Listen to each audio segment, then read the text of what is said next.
Train to Uptown and 7th Street, arriving in 1 minute.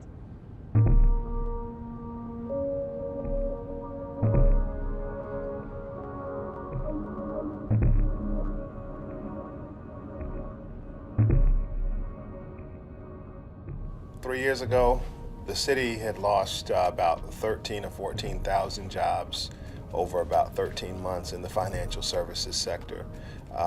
There was a lot of concern that there was a cliff that we were going to walk off of as a community. I think that the downturn was a rude awakening for a lot of folks, realizing twofold: A, how important it was to diversify a city like Charlotte more so from a business perspective, and B, also I think a lot of people took for granted that there already was a fair amount of business diversity.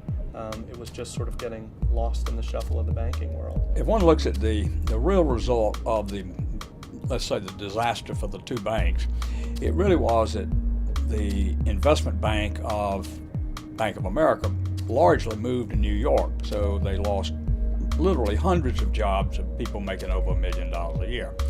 Now, when that comes out of the economy, it comes out in restaurants and clothing stores, and it comes out in the Arts and Science Council Drive or whatever. You lose that income. But it might be an opportunity. You know, I often see these things as there's a reason why you have a bump in the road. It's a chance to evaluate, look at yourself again. And maybe it was not a good thing, or it may not be a good thing for the sustained period of time to have us be a one-horse town. There are a lot of young people and people not so young who have found themselves without the job they once had, and they are by necessity trying to find something to do. And that leads to people figuring out a new business or something they can do, take the skills they have and turn it into money.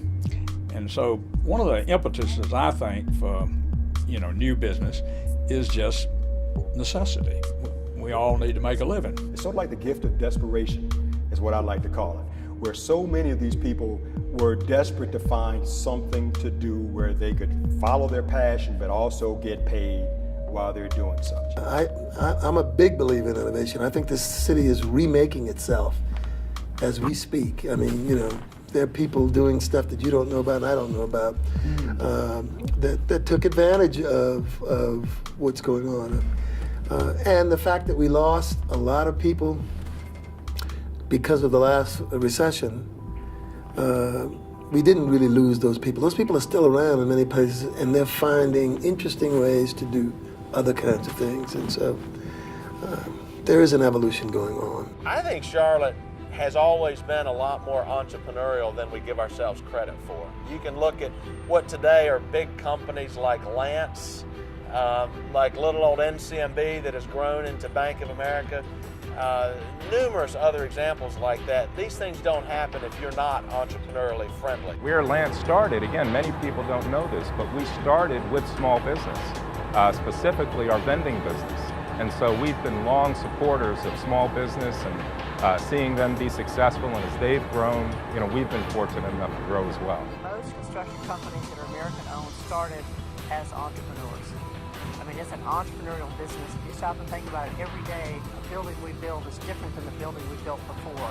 And so you have to be willing to look at every set of plans, every building model in a different way. And so I think the entrepreneurial mindset is not necessarily in terms of taking a business, but it's taking an idea. It's being innovative and creative. To me, that's what entrepreneurship means. And you're really able to take those risks and do something that's never been done before. And those things can live within an organization as well. One of the things that our city is going to have to do, and it's a culture change for Charlotte. Much of the leadership that's happened in the last, actually in my lifetime in Charlotte, has been private sector leadership. And there's nothing to say that entrepreneurs aren't private sector leaders.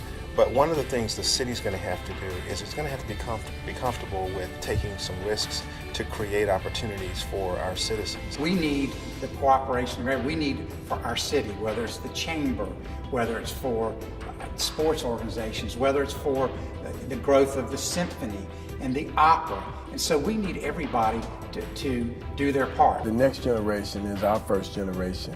Bobcats fan. So, you know, unfortunately, we don't have the storied history of the Boston Celtics or the New York Knicks or the Chicago Bulls or Los Angeles Lakers. You know, we're a 7-year-old, brand new sort of infant franchise that are trying to get our first generation of fans that are now 8, 9, 10 years old that will ultimately be successful business people in this community that we hope will be season ticket holders or corporate sponsors. But it's not incumbent upon the city or any other entity for that matter to see to it that you do the right things in order to make your business successful.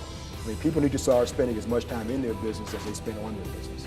You know, people need to look outside of what's going on. How are they marketing themselves? What kind of contacts are they making? Are they willing to collaborate? I don't know any of my businesses that are getting any help from any government, and we don't expect it and we don't need it. You know, we like it, but when we owned Bojangles, nobody was underwriting our chicken.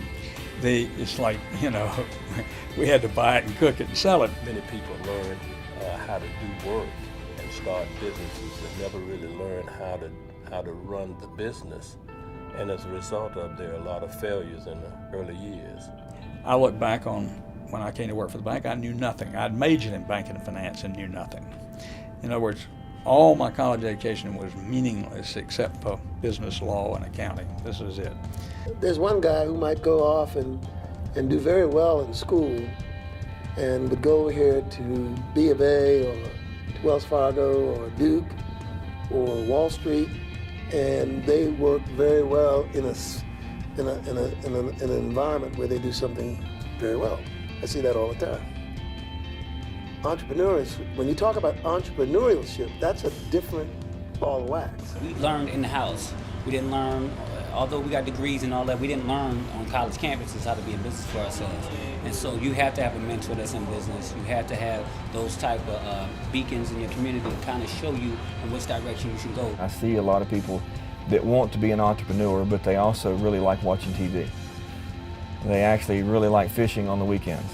They like golfing. They like doing other things. Those of us in the nonprofit space understand that you wear a minimum of 6 different hats. You can't be a successful entrepreneur at 40 hours a week.